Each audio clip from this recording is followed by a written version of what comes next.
First step here is we're going to be cleaning the tomatoes. These are some nice hothouse tomatoes. Very simple to do because we don't want seeds in our soup. So you just snap off the little tip there if it still has it, and simply cut it in half, and revealing the seeds like that. So this is with your fingers.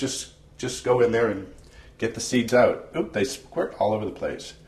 But I'm telling you, you don't want that in your soup. Very simple to do, a little messy. Let me show you again on this half. Take your index finger, goes right in there, and scoop out those seeds. Yes, sir. Okay.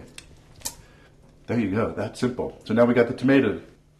Okay, so after you've removed all the seeds, you just give them a coarse chop. You can cut them into quarters, eighths, or whatever. It doesn't really matter, just so that they will chop up faster in the food processor. It's that simple. When you get them all done, then we go on to cucumbers.